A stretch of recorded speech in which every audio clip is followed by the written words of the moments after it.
My name is Butterscotch. I'm a singer, beatboxer, first female beatbox world champion, and you may have seen me on America's Got Talent. And today we're gonna break down 13 levels of complexity in beatboxing.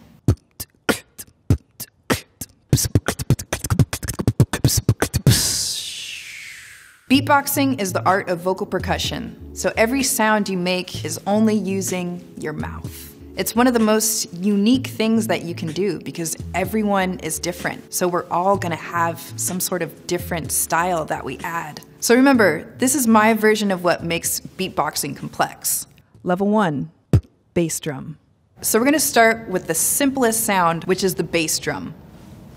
And this is the heartbeat. It sets the tempo and the tone for whatever beat you're gonna do. So the perfect way to get this sound is to really accentuate your lips and the air pushing through. And so what you're really doing is forcing the air out of your mouth. It's gonna take time to build up that muscle in your lips, but once you get the strength, then it's gonna be a clean, hard.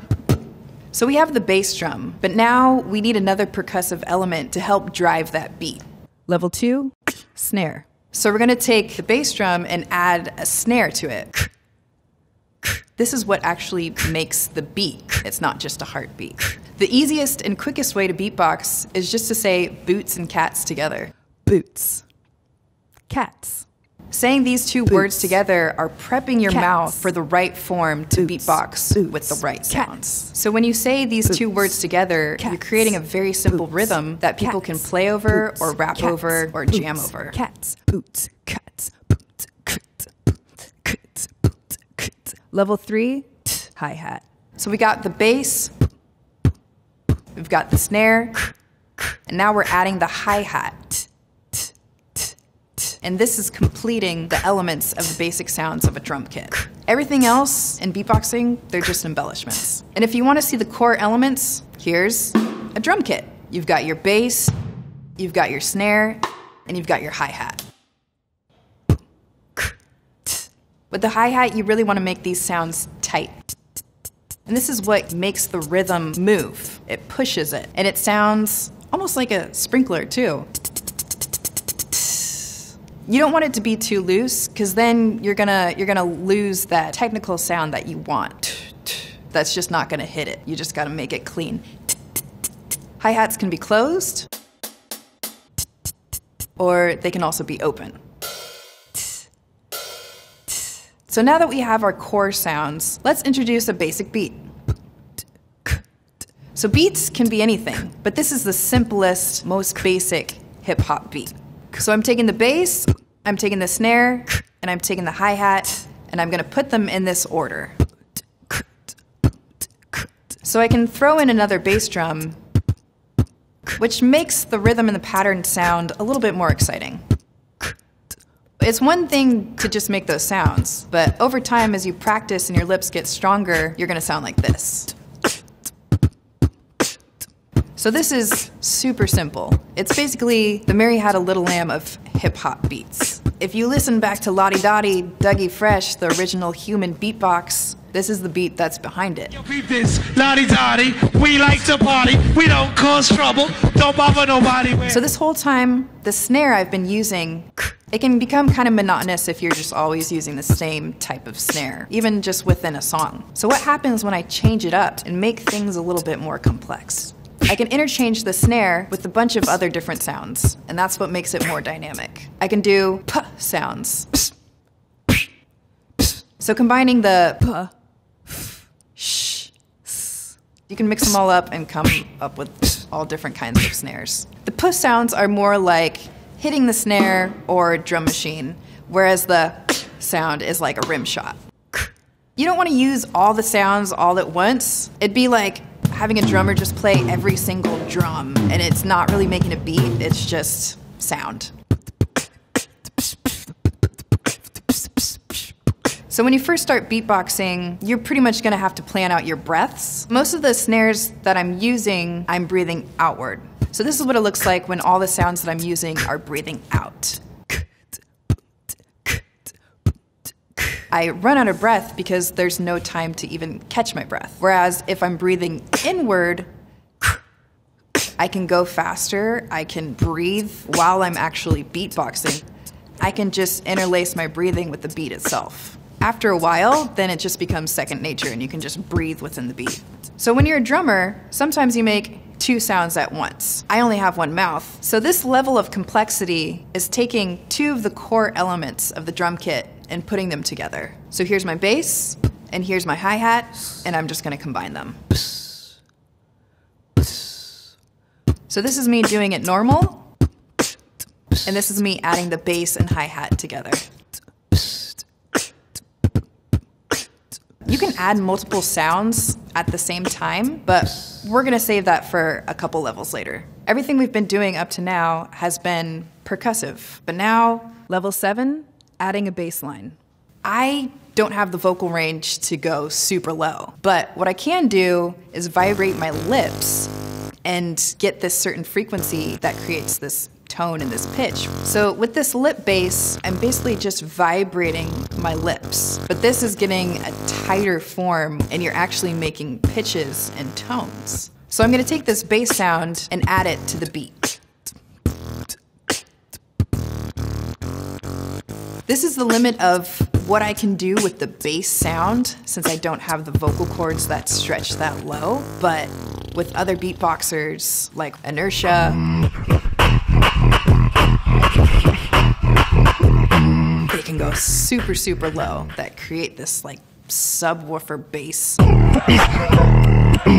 All levels up to now have been using my mouth, but now we're gonna add another level of complexity by using my throat. Level 8, humming. Humming in beatboxing is one of the most difficult things because you're using different parts of your mouth and your throat and your lips all at the same time. So you want to get that humming sound more kind of nasally and then throw the beat on top of that.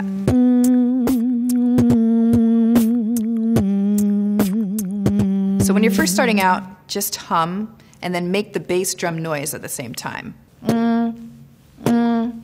The hardest thing is adding the snare on top of that because a lot of people will want to go, but that doesn't really sound that great. If you go, and then,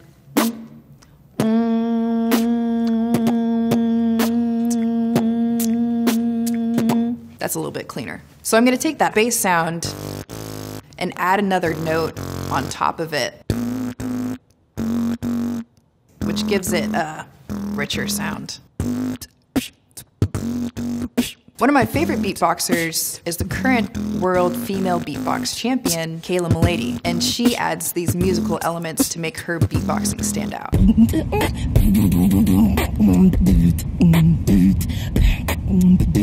So far, everything we've done has been instrumental. So let's add some lyrics. The easiest way to begin is to start with B words, because you're already saying "ba" with the bass drum. So you can say banana, banana, or you can say beatbox, beat, box, beat, box. You can also use it with P, because that's the same shape that your mouth is already making for those sounds. Pop-tart, pop-tart, pop-tart, pop-tart. So with other consonants, it's a little bit harder. Crunchy taco, crunchy taco. There is a split second, like say if I'm saying zebra, I'm just saying it a split hair after I do the bass drum. So it's zebra, zebra, zebra. But if I'm doing it so fast, it sounds like I'm doing it at the same time. Zebra, zebra, zebra. Or if you have a g sound, which sounds almost impossible to do a b and a g sound at the same time. But once you've been doing it a long time, pretty much any word is possible. Gorilla, gorilla. So the most exciting moment in beatbox history for me is when Rahzel beatboxed and sang at the same time. He's saying if. You wouldn't normally think a bass drum and if would go at the same time. If your mother, mother, at the same time, that's crazy too. If your mother only knew. Before that, people had rapped in beatbox, maybe did a little singing in beatbox, but it wasn't as cohesive and clean, and it blew people's minds. That's one of the reasons I'm beatboxing today. There's a form that's kind of taking off as well that Kid Lucky started, and amazing beatboxers like Kayla Milady are doing it. I ain't going nowhere if you ain't by my side. So now we're going to get more complex by adding different sound effects. This is where you find your style and what really makes you stand out. So these are different sounds that I've been developing over the years. I have the lip bass, tongue bass, growl bass, slither roll, trumpet, scratching. Oh yeah. When I was younger, I used to bark like a dog. I would do that in class and scare people.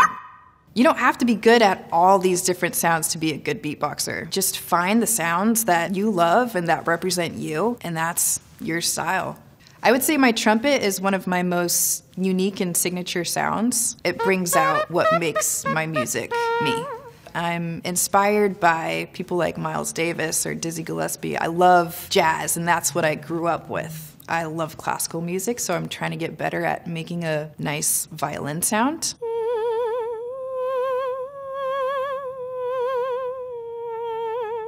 Emulating real instruments are probably the hardest because this is what people are most familiar with. When you're trying to make the same sound, you gotta have it pretty spot on. Before we move on to level 11, here's the first 10 levels all together. Beatbox. Beatbox.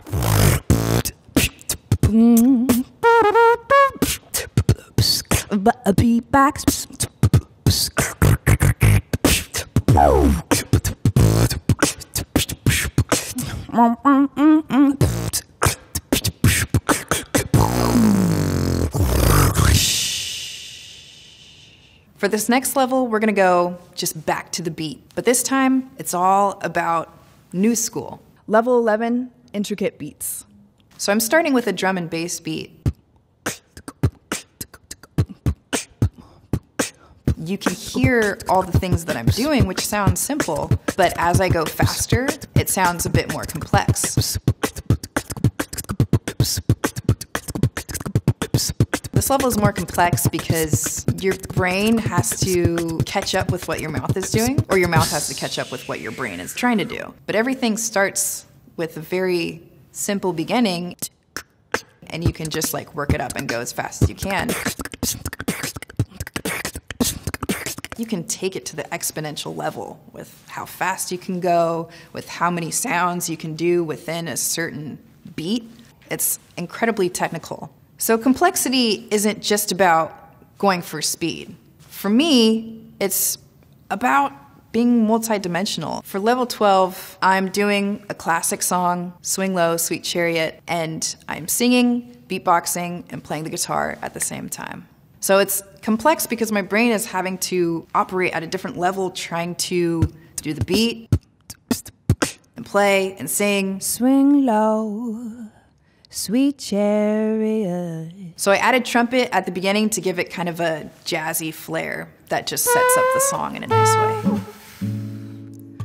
So it could be other instruments, but I love playing guitar. I love taking classics and just flipping them and making them sound more new. Swing low, sweet chariot, coming for to carry me home.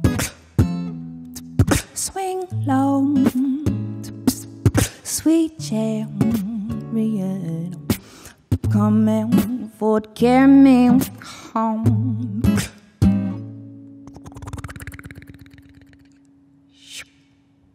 In this last performance, I'm going to be live looping, which is overdubbing all the instruments that you see. I have my keyboard, my guitar, my loop station, beatbox, vocals, different sound effects, and the classic trumpet sound. So I sing, beatbox, or play into the loop station, and it creates different layers that overdub. It's complex because I'm combining so many different elements, different instruments. There's no room for error because every sound has to be on the beat because it's looped.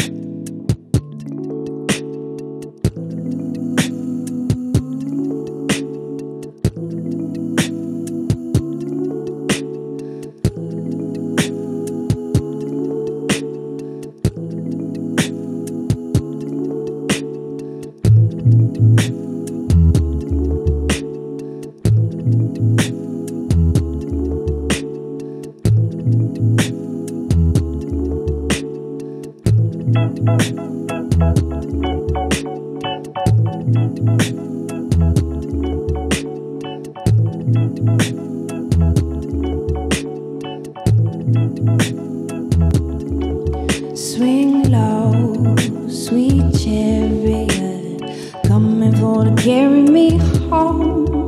Swing low, sweet chariot, coming for to carry me home. Swing low. I love beatboxing because it's completely unique. You're able to do so much just with your own body. There's all sorts of levels and intricacies of what makes beatboxing multidimensional. It's portable, it's fun, and it's pretty damn special. So I hope you enjoyed it, and thanks, Wired. Swing low.